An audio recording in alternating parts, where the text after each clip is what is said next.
Hello, one and all. How is everyone doing? Hey, Heather, how are you? Hi, how are you doing? I'm great. Thanks for asking. Yeah, there you go. As usual, where are you from? Well, not necessarily where you're from, but where are you? And yeah, I guess because where you're from might sort of... be, yeah, it could be a totally different answer. Where you're from, you know, if Terry was here, Terry Lee Britton, we'd know that would be some planet in the atmosphere way far away from here. So, yeah, you want to say, where are you located currently? There you go. When you come here. I know that Jalin is here in the house. Hi, Jalin. We're glad you're here. She says, evening, TWT community, which there you go. We love our community. We got a great community. We do. Yeah. tinkerwithtech.net. That's us, right? That is us. And she is coming to us from low country of South Carolina. There you go. And Mark is in the house. Hey, Mark. Glad you're here. Over Mark, there in California. Nice job from your fantasy football team, Mark. Oh, no, that's a different show. Never mind. That's a different show. Are you still doing fantasy football stuff Wednesday nights? Are you doing that? We need to do that. I don't know. I need to talk to the gang and see if everybody's up to it. But yeah, that's a lot of fun. Because it would just be one more show for me to ignore. Yeah, there you go. There you go. I'm just saying. Yeah, no, I hear you. Mike's here from near Niagara Falls, Ontario, Canada. There you go. Good to see you, sir. That's As usual. As usual. Yep. All right. Well, let's get on to the show. What do you say? Yes, I think that's a great idea because we have got a lot to talk about. Well, we don't. Our guest does. Our guest has a lot to talk about, and I'm kind of mad that he's here because it's really making me want to do this thing, and I'm excited, but I'm mad. So we'll see how it goes. What's cool is that he's already been on the show once, and by popular demand, they asked to have him back because he covers so much stuff. Even before the show was over, it was like, yes, please bring him back. I know. Everybody like that smash button. Show your support for the channel and for our guest, Phil Bowyer. Let's bring him on. There he is. What's up, buddy? What's up? How are you, man? Hey. I'm hanging in there, man. I hear. So where are you coming to? Where are you coming to from today? The closet. I'm in the closet. I was going to say deep within the closet. Deep within the tomb of the closet. Just stay in the closet. Don't come out of the closet. I'm not allowed out. They lock me in here, and then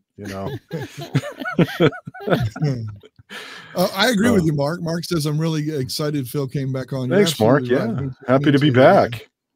I love it. And I love how your microphone is working today. Yes. Finally, I figured out how to use a microphone. You think with podcasting, I already know how to do that. But no.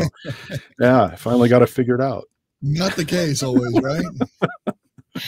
I'm going to put up on the screen. I want to put today's.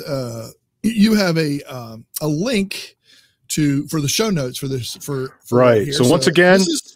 QR code right up here, there, right up here. There you go, right up there. Yeah, I got it wrong today. So anyway, QR code's right up there. So anybody who wants to get this, you can put it on your phone, put the QR code up, boom, it's there. Okay, Heather, maybe we'll put it out there in the community too, in the comments, possibly. No, maybe I'm gonna. I just gotta actually do it. That's all. So yes, so I'll definitely put out there. So this is awesome. I mean, I can't wait. It should be fairly exciting because you're going to go over some interesting stuff. And I think that we titled it this way because, don't fear the podcast because people are afraid to get started. I mean, they just are. Yeah, so they are. Yeah, it's it's one of the sticking points for people because, like last time I was on, we went over a lot of stuff and that can be overwhelming and that just, okay, then no more. I don't want any more. I can't do it. It's just too much. So what we're going to do today is we're going to try to get rid of all that fear. Okay. We're going to remove all that fear. We're going to tell you how you can go and start your podcast. No excuses on anything. We're going to make it happen. By the end of the show, hopefully I can get through everything. You'll be able to go and start a podcast without any excuses. So perfect. Awesome. Even if they don't get to it, even if you don't get to all of it, the QR code worked and it takes you right to your show notes. So everything is good. definitely. Yeah. Follow that. Don't worry about how long you take either. Seriously. Because we'll have a little bit of time where we can go in with the community members too, that we do so become a community member. To do that, go to tinkerwithtech and learn .net and learn about that. So anyway, go ahead, Phil, take it away, dude. All right. So, last time I was on, that was sort of, you can think of that as the planning stage, right? So if you missed that, go back and watch it or look at the show notes, because that'll help you go through. You can go through that at your own pace. Don't worry about rushing. There's no trophy at the end of this, so just make it happen, all right? Today, we're going to talk about executing on that plan. So once you've got that plan, now it's time to make stuff happen, and that's where everybody gets scared and freaks out and go, okay, I can't do this. It's too much. All right. So basically, let's go through some fear points here. But before I continue, I want to sort of build a foundation. And a lot of people, when they're going through something, they say, can I do this? Can I do this? I like to put one little 3-letter word in front of that, the word how. How can I do this? Because when you ask that question, it changes your approach on how you look at things and how you just go about doing everything. And since I started doing that, it's been magical, and we've been able to accomplish so much more just by adding that one little word. So as you're going through this and you're even in the planning stage, how can I do this? Or how can we do this? And not just can, because you can do it. There's always a way. So let's go through a few of the fear points, some of the smaller fear points. One is, I don't have any money. I don't have enough money to start a podcast. It's just one more expense. I don't have it. Well, you got a cell phone, right? You got yourself a microphone, and you got yourself some recording software right there. That's all you need to get going. Is it going to be the best audio in the world? No. Heather, you got a question? Well, I was just going to say, so you really say that having a cell phone is enough to get started? Like, I mean, I don't need to have a really good microphone and a sound studio setup or whatever. I don't need any of that. You don't need any of that. No. Do you want it? Yes. But do you need it? Absolutely not. You can get going. Okay. I mean, we get a lot of guests that come on that go through their phones. So, I mean, you look at a lot of platforms they have where you can use your phone to record a podcast. So you can definitely do that. So you've got everything you need from a hardware perspective and even a software perspective to a certain point, living on your phone right now, whether it's Android or Apple, it's all right there. I think it's topic driven. I mean, if the topic is, if the topic's there and it's interesting, I think that plays a lot into it. So sure. Yeah, definitely. If you got something to say, say it, Yeah.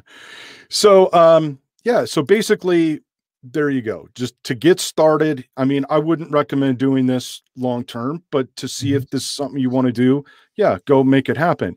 You got free podcast hosts out there like Anchor and Red Circle that'll host your podcast for free. They'll distribute it out there to all the major platforms like Spotify and iTunes and all that. So basically no money right there. So you can't use money as an excuse. You've also got Twitter Spaces is another area where you can get on there and go live on just audio, and it'll record it. And then you can upload that to a podcast host like Anchor or Red Circle. And there you go. So that's how you do a free podcast without investing anything other than what you've already got. Podcast, because normally podcasts are recorded, right? I mean, most of the time, most podcasts are recorded. Not necessarily. There's a lot of YouTubers that turn their podcast into turn their live stream into a podcast and do it that way too. But that's more of a video podcast than an audio podcast. But yeah, so you can go live, definitely. Yeah, there's lots of ways that you can go live and do a live podcast. So there you go. You just got started without any money. So let's just put that away. We're done with that. Next thing, will anybody listen? The self-doubt. Oh, am I good enough? Can I make this happen? How can I get people to listen? Okay. First of all, do not focus on that. way too early to worry about listeners. In order for you to get listeners, you got to have something in the first place. You got to have a podcast. So you got to go out there and create it in the first place so people can listen. So I think start that with was that. Genius, Start with reading those words. That was genius. No one will listen if you haven't made the podcast. So make the damn podcast. Right. Make the damn podcast. That's for sure. And you know, as Michael mentioned just a couple seconds ago, it's not necessarily about topic, or it is, but it's also about your stick. So it doesn't matter if there's 80 other 1,000 podcasts out there doing what you want to do. It's your stick. It's what, you know, there's a lot of podcasts about vinyl out there, but people tune into ours because they like how we do it. Right. They love it when I go off on the Black Album from Metallica and I say it sucks. Right. That's our thing. And the banter back and forth. That's why people listen. So, and the guests that we have, obviously. So don't worry about if someone will listen. Create something worth listening to. Make it you. Don't try to be someone else unless you're doing a fiction podcast and you're acting, but just stick to your plan and make it happen. So, and the last thing I want to say is it's going to suck. Your first podcasts, they're going to suck. Mine did. Okay. When I listen back on those, it's like I cringe. I want to go curl up. It's just, they're horrible, but you get better. You get better as you go along. Your interview skills get better. You hone it in and you dial it in and you make it happen. And I saw a question from Mark about, I was just going to say, shyness. So this is a perfect time to ask this question from Mark, is how to get over shyness. Would you recommend practicing on Clubhouse or Green Room? Well, that all depends. I for a lot of reasons, I would not go with Clubhouse because their terms of service is not good from a IP perspective. So I would stay away from them. I'd actually recommend, everybody's got a voice recorder on their phone. Just sit there and practice. Go in there, go into your couch fort that you made, dial in your sound, dial in your voice. And by voice, I don't mean just voice. I mean your shtick, how you want to portray yourself out there, and dial that in and just play it back and just keep doing it until you're happy with the result. So shyness, though, if you're talking about doing it in front of people, the great thing about podcasts is you're talking to a computer screen or your phone screen. You're not really, unless you're live and you're doing video, you're not really talking to anybody. So if you mess up, you can go back and you can edit or you can start over. So it's really awesome. So it's not like this. If you know, like last week, the microphone was all messed up. We just went. I didn't know until the end. So that's, you just deal with it on a live, but on podcasts, you don't have to do that. If the audio sucks, you can go back and redo it and all that. So shyness, hopefully I answered that, Mark. If not, let me know. He said thanks. He said thanks, awesome. Phil. All right. Where were we? All right. So you've gotten rid of the excuses, pretty much is what you did. You squashed my excuses. So go out there and do it. That's it. Yeah. Okay, all right. End of the show. Thanks for coming, Phil. but there's a couple other things that are a little more tricky, and that is time and tools. And time is one of the sticking points. And again, I want to put some things into perspective. You know, there's always this perception that there's not enough time, but perception can become the truth, but that doesn't mean it's still not a lie, right? So think about, we're going to talk about time and look at time a little bit differently. So, you know, to paraphrase George Bluth, there's always time in the bandstand. Okay. There's always time out there. You may not think there is. And no, I'm not going to go all Gary V on you and tell you to fucking stay up all night. And I'm not going to tell you to be all Tim Ferriss and contract everything out and just manage everything. I'm not going to tell you to do that. What we're going to do is we're going to get into stuff. I'm going to show you how you can make some time for your podcast. And that's one simple thing. And that's hell yes. Everything you do should be a hell yes. Wait, hell yes is the simple thing. Hell yes. Hell yes. Okay. So Derek Sivers, who is the founder of CD Baby, he taught me that you don't do anything that's not a hell yes. What that does is that weeds out everything that is not important. That weeds out all the stuff, all the nonsense, all the BS that you shouldn't be doing, which leaves you to focus on everything that's important. So that frees up a ton of time. And let me tell you, Booze Hound is just 4 of us, right? We have an entertainment company that does multiple podcasts and documentaries. We have a music company that does licensing. We just launched a record label. We have Booze Hound Studio, which teaches people how to do podcasts. What else do we have? I think that's it. That's a lot of stuff for just 4 people to do. That's not enough. Yeah. And we couldn't do this stuff if everything within those areas weren't a hell yes. Right. We've had projects that we've canceled, that we started doing, that we've canceled because they were fun to do, but it got in the way of doing projects that we actually wanted to do that were a hell yes and that were more monetizable for us. So that's what I would say to really get more time. Hell yes. It's not a yes, it's not a no, it's hell yes. I like that.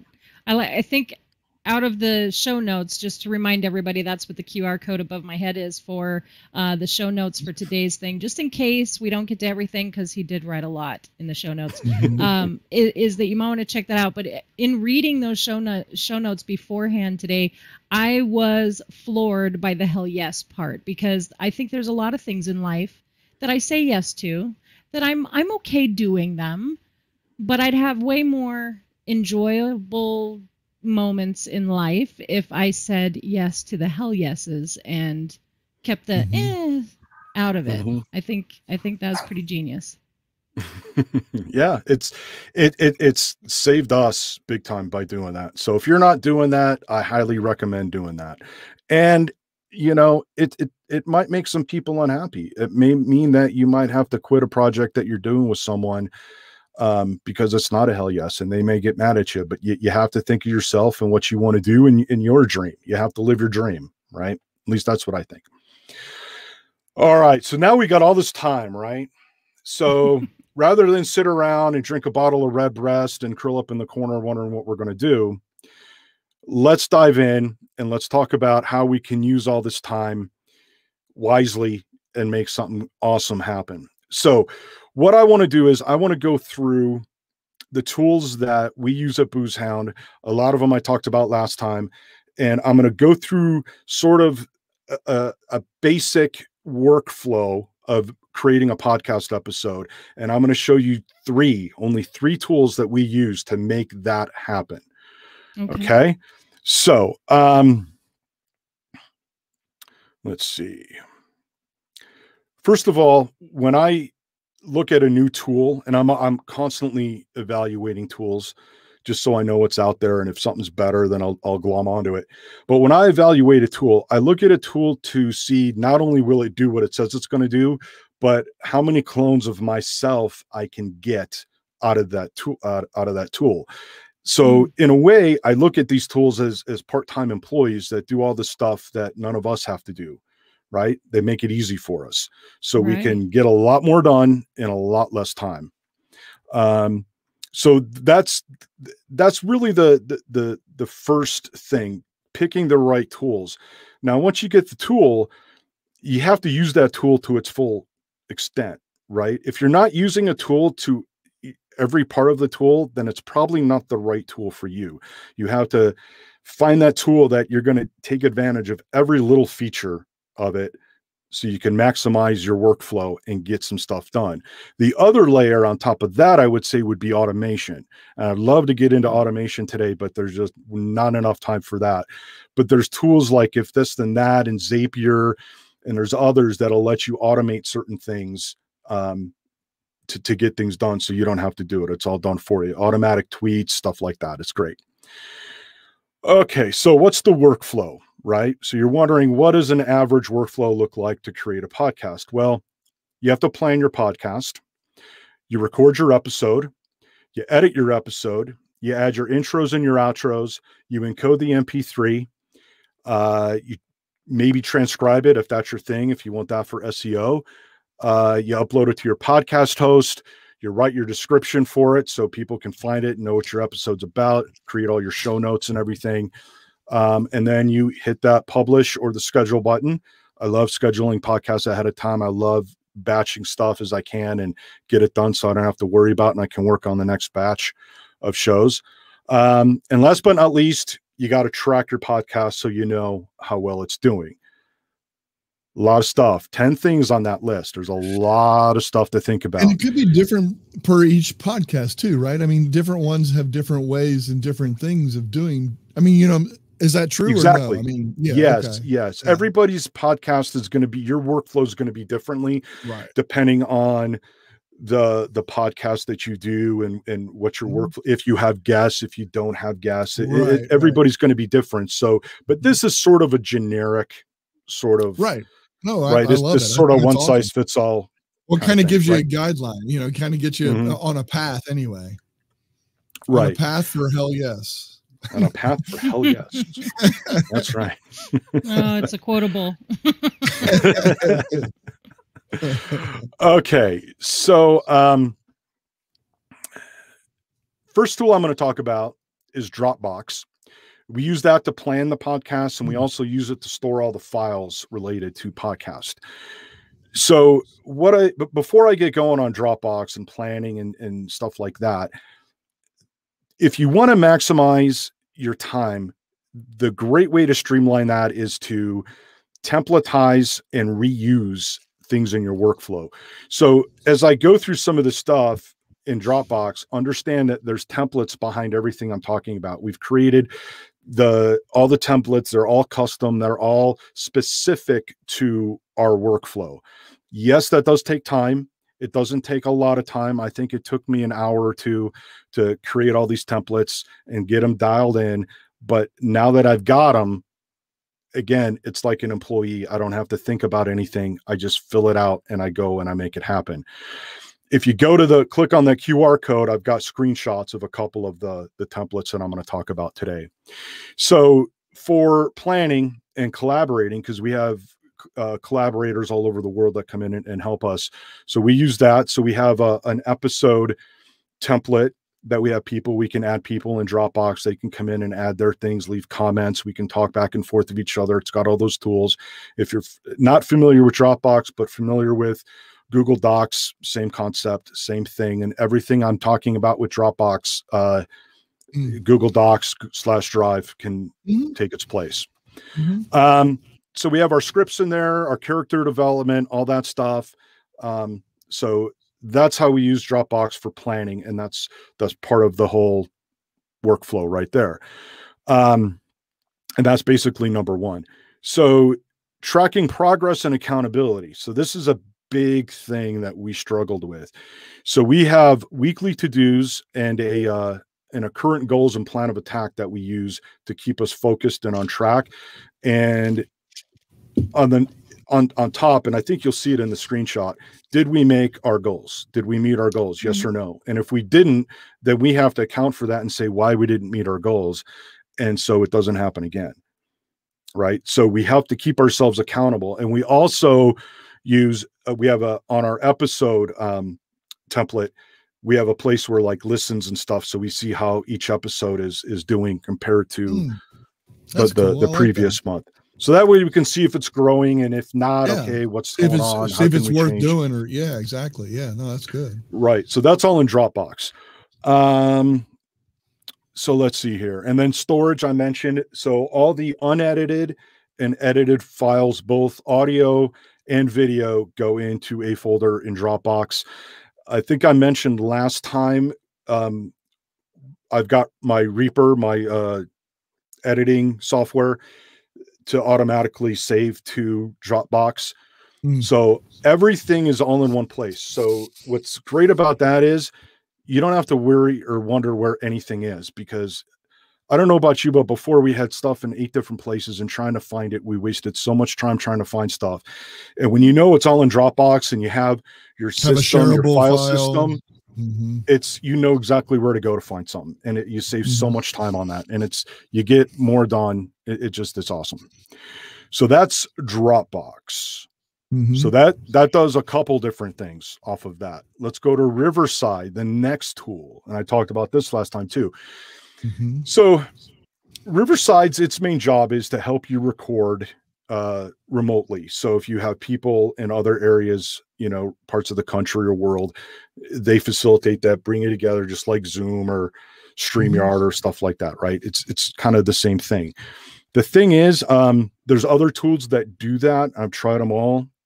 Riverside does a lot more than just help us record remotely, right? So if you think about what you've got to do, this tool does about 85% of that list that I mentioned earlier. So I lost track of my thinking here. Okay, so the first thing is, what we're trying to do with our nonfiction podcast is not edit. So what we do is we edit ahead of time, or I'm sorry, we plan heavily ahead of time so we don't have to edit. So we take advantage of Riverside has this media board or soundboard, and I can upload my intros and outros. So when we record, I play those. So I start by playing the intro, and then we do our show. And then at the end, I play the outro. And then now I've got my complete episode, both audio and video, both versions. Everybody's on their separate tracks. So if there's a glitch or if there's something that I need to go clean up, having separate tracks really makes that easy to do. It's awesome. If you're not already editing with individual tracks, do it. It's awesome. So, so now I've got that file, right, that Riverside helped me make. So now what I can do is I can export that into Reaper. I can edit it. I can do whatever I want. But instead, what I do is I use a feature called the Magic Editor that they have. And what that does is that aligns all those tracks for me, so I don't have to worry about getting it lined up. And it levels the audio for me, so I don't have to worry about doing that. And at the end of that, I get a video with my logo on it, and there's templates that I can choose how I want the video to act. They have this thing where the person speaking, it will automatically go to them on screen, and there's different templates. It's really cool. And I can have my logo on there. So at the end of this Magic Editor process, I can have a fully edited video that I can upload wherever I want. I've got a fully edited audio file that's ready to rock and roll for me. So I don't have to worry about that. I can upload that to my podcast host, and there you go. I'm done. Don't have to worry about it. So basically, you said, go ahead. I'm sorry, Phil, I hate interrupting you, but you said that you plan real heavily beforehand so that way you don't have to edit. Are you just talking about being able to utilize this tool that has the ability to do these intro, outros, and all that stuff? Or are you saying that there's some planning that goes into your show, the script, and making sure that you know when and where and that kind of thing? Yes, to all of it. I mean, basically, we plan so we know what the flow is going to be. And we have our points, and we go through the flow. Very rarely do we ad lib or just go with the flow. The last few episodes of the Sounds on Vinyl show that we've done, there's really been no plan. It just musicians coming on and giving us their top 5 albums. So they did all the work for us. And we decided we're just not going to edit those because it's fun to just not edit it.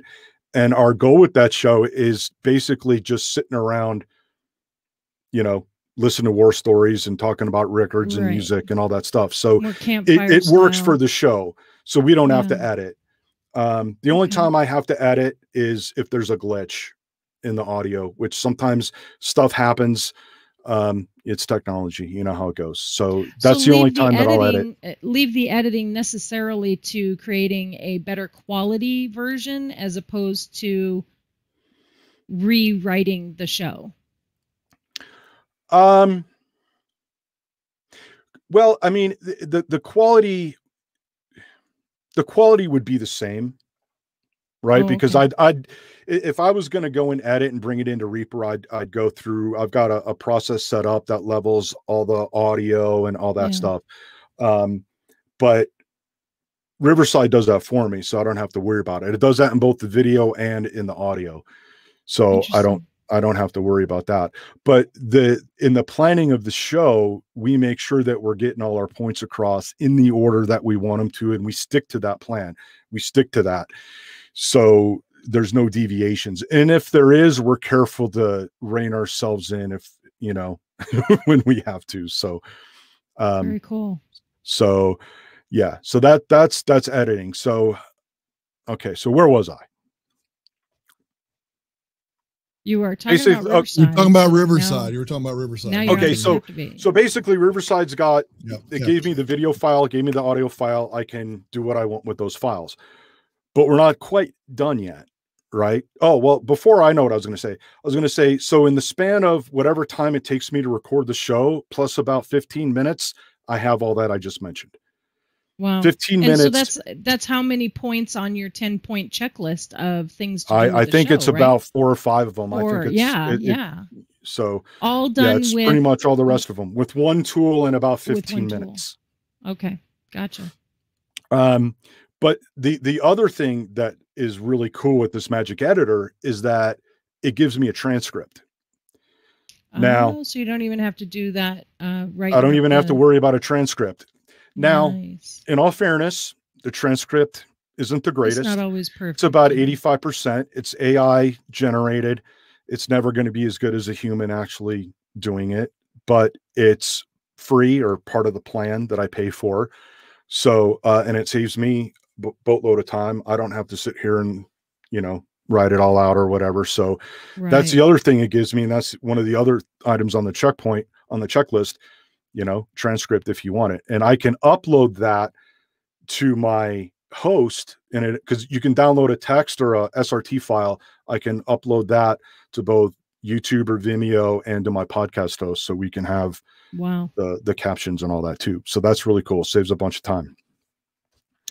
So what else we got? Oh, we were talking about live a little bit ago, live podcast. I can also go live with Riverside and I can actually bring people in. I can bring fans on the show and we can chat. So, you know, I can have a guest on there that maybe our fans want to talk to, right?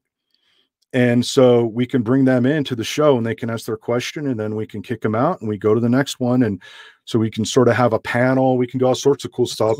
And this can go live to multiple platforms, just like what StreamYard does. And again, this does both audio and video. So we can connect with our fans. We can build that deeper connection with them and give the fans a little more value.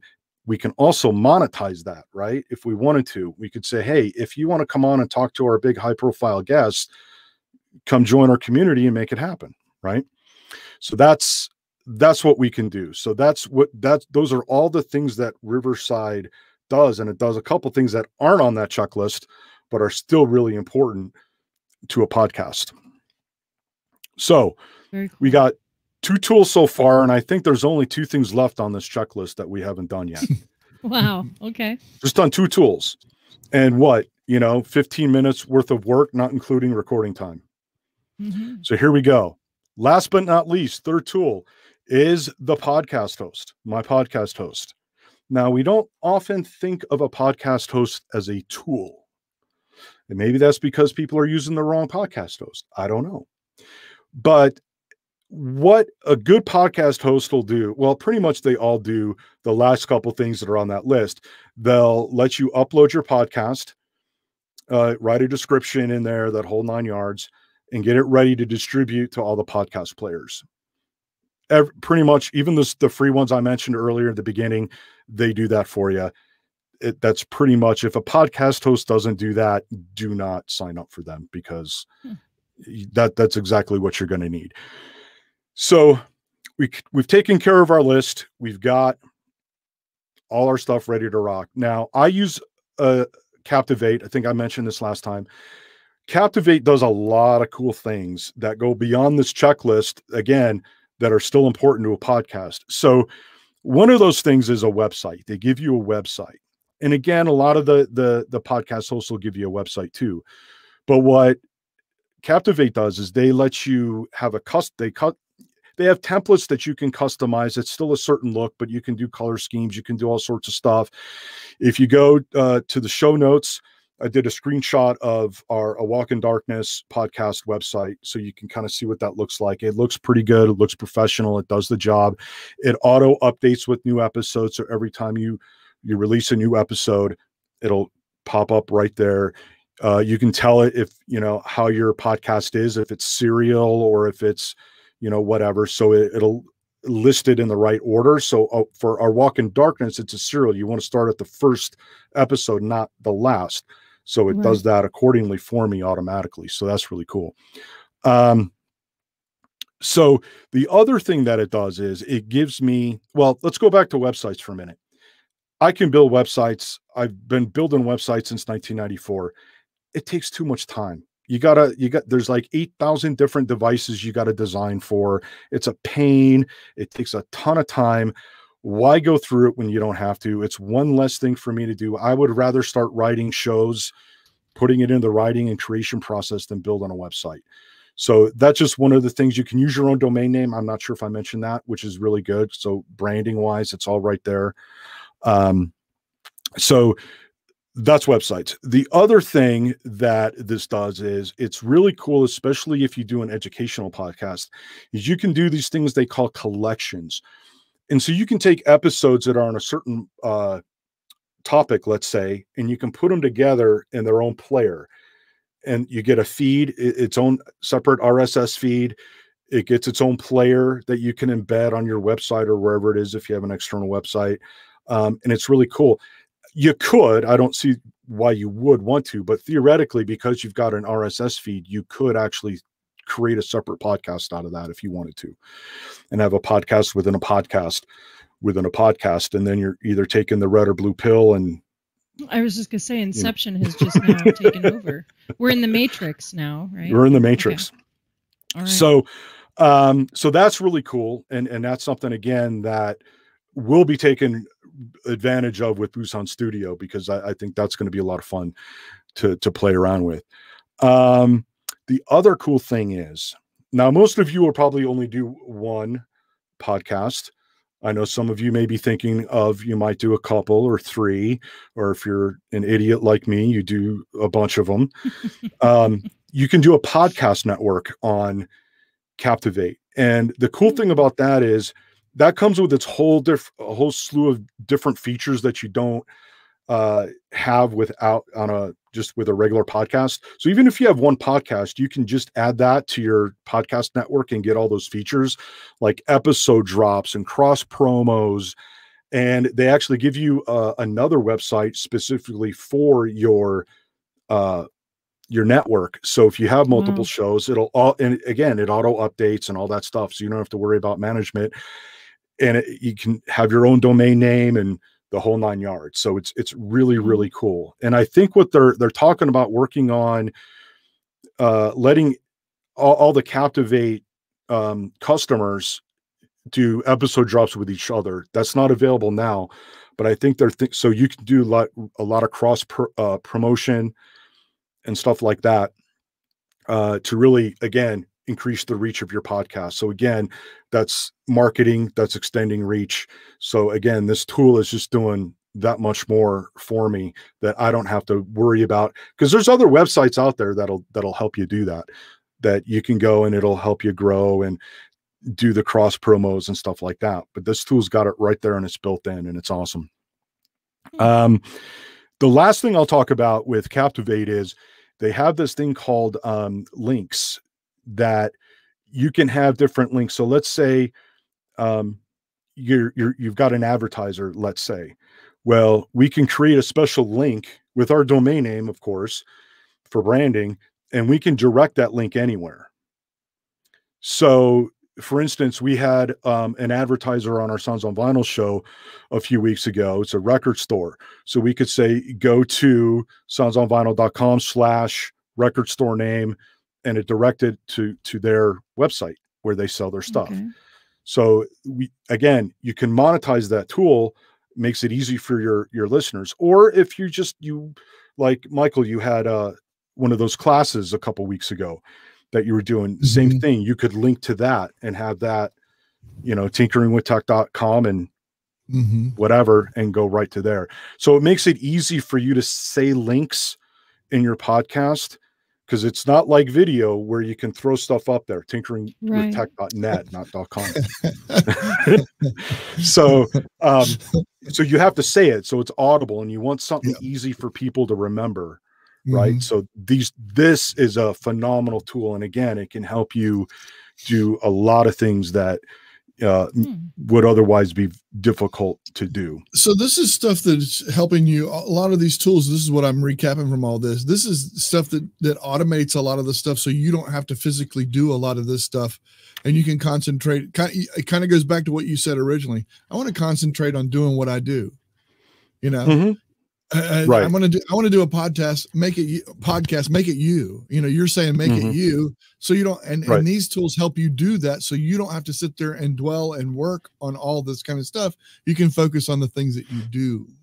Right. I mean, that's kind of we tend to get lost in the weeds of all of this other stuff. It's like marketing and setting up a website so people can actually come to it, or making sure that it gets spread out to all the different podcasting areas. Or I mean, there's just so many things that as soon as I start thinking about it, I'm overwhelmed. Like you said at the beginning of the show, the fear really does keep me from ever even trying it. So what you're saying is 3 tools simplify the whole process, the entire 10-step process that you may or may not need all 10 steps depending on what you want to do.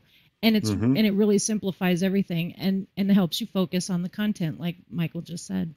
Exactly. 100%. And I'm going to add too, these tools, there's little to no learning curve on them. Again, if you've used any kind of Word doc, you can use Dropbox paper. If you've used anything like StreamYard or Zoom, I mean, these days, who hasn't used Zoom?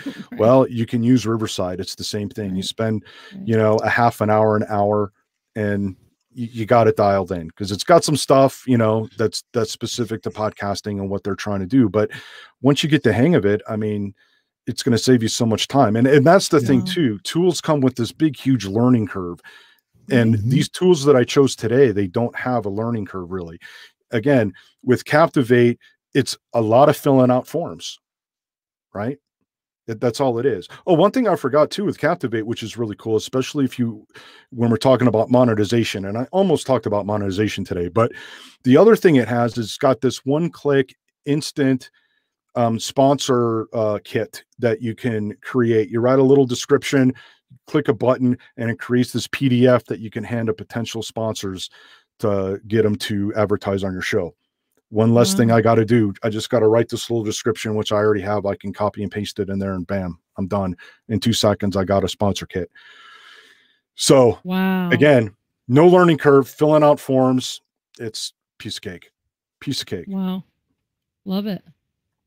Now, I love it. This is good. One last thing. Okay. This is what we use. This is what we've tailored our workflow around this. It may work for you. It probably would work for you. You got to make it your own. But the key here that I want to emphasize is you got to find the tools that will work for you, and that will work for you, with you, not against you. I think I mentioned this last time. We use tools that worked against us. That costs time and agony and pain, and it makes us late for happy hour, and we don't want that. So you got to find the right tool for your workflow and what you want to do. Yeah, exactly. Excellent. We had Riverside, we had Captivate. Those are the 2 that you talked about right there. So, and obviously Dropbox, the Dropbox. For you. Yeah. And then, you may already have some things that people don't realize, but some people may already have, like Microsoft, which is a whole Office thing too, of where you can download the OneDrive. Some people have Google Drive and all the Google stuff and all that kind of stuff. Whatever works for you, just make it work for you. The key is make it work for you. Yeah, 100%, 100%. Yeah. And make sure that if you're using different tools, that they work together as well. It's not just using one tool. You got to make sure that they can work together. Yes. So I know you mentioned that last show, the same thing. It's like the key is that making sure you have the workflow. Make sure that flow is there, because that's where you can really get discombobulated, because you're like, oh, we forgot all about this. You know why? Because it's not in our face and they don't work together. Yeah, and I like that your templates all have, you know, the accountability checks and balances. You're checking up on your own progress, as well as Booze Hound overall and the project, and it is really, really smart to do that. I wonder how hard it would be. Maybe in the backstage pass we could take a peek at one of your templates. Maybe you could let us see a little bit of what like a template looks like. Just I could probably bring that up. Yeah. Oh, okay. Shh, don't do it now. For the community members only who join us in the backstage pass. Remember that backstage pass is not recorded, so it's a be there, be live or be square type of thing. So that is absolutely. This is awesome. Now we took quite a bit of time, but you know what? It was well worth it. I think there's a lot of information here that people can take with them and stuff. I know you said at the very beginning when you started this, you know, this is for you, no cost, boom, do this. Now, a lot of these things that you're talking about toward the end of the show with the 3 steps, and there are costs. There are costs to those things. And it's monthly cost. Is that right? Or you can do it? You can do it annually. Yeah, they both monthly and annually. I like to do monthly, at least in the beginning, to try it out, to make sure I like the tool and it does work for me. And then if I'm pretty confident I'm going to use it, I'll go for the year, because it does save you a few bucks. But all these tools I pay for. And you know, with Riverside, that does cost money. This isn't free. But like I said, you can find a workflow that can be free. Like Google Drive is if you stay within their limits, it's free. Even with Dropbox, if you stay within their space limits, it's free, and you can still do a lot. The thing I love about Captivate is they give you all the features. There's no free plan with them. You start with paid, but even on the lowest plan, you have all the features. You just don't have, again, there's limits on those features. So instead of, it's not unlimited. It's maybe so many listens or downloads. Downloads and stuff like that. You can still host multiple podcasts on any of the plans. Like with the podcast network I mentioned, with the lower plan, it's 3. I think they give you 3 podcasts that you can add. On the most expensive plan, I think it's unlimited. So, but you still get those features, which is what I like about Captivate, is you still get that. It's just maybe limited. But when you're starting out, that limitation's okay, because then you can grow with it, and you're not shelling out $100 on something that you only need $20 worth of stuff for. So shoot, at this stage, if I haven't done anything, 1 will be good enough. Right? That's right. Start with 1. Don't worry about doing many. Start with 1. Get going. Kathleen said this. I had no idea how easy all this could be. Kathleen, you and I might need to be doing a podcast together to get us started. Mia Voss says, hell y'all. Oh, I'm sorry. She says, hey y'all. That's what she said. I was saying hell yes, because that was what we were saying before. Thought she was hell yes. On that. All right. Hell yes. If you don't say awesome. Hell yes, don't say yes to it. That's right. Fantastic. Awesome. Phil, thank you so much again. I know that thanks for having me. This is fun as always. Yeah. I'm putting the link to the backstage pass out there for those of you who are community members. Community members. Yes. Tinkeringwithtech.net is where you can sign up to be a community member. You'll get your link to the backstage pass where you can join Phil and Michael and I and hopefully get to see those templates. I sprung that on you, so if you don't, it's totally my fault. I'll apologize to everybody. But thumbs up, everybody, thumbs up. Yeah, that's awesome. I love it. Great show, awesome show, fantastic show. Yes, I love a solid hell yes from Mia. That's awesome, Mia. Thank you. Thank you, Phil. Thank you, Heather, as always. And thank you, everybody out there, for watching. If you're rewatching this and you need any information or anything, I'll try and put as much as I can in the description. So that way anybody can go and check this stuff out. I'm sure Phil's open to, I mean, I have a connection with him, so I can get you in touch with him if you need some help with anything too. So thank you again, Phil. Appreciate you, buddy. You bet, man. Thanks. Yep. It's fun. Bye, everybody. See ya. Toodles.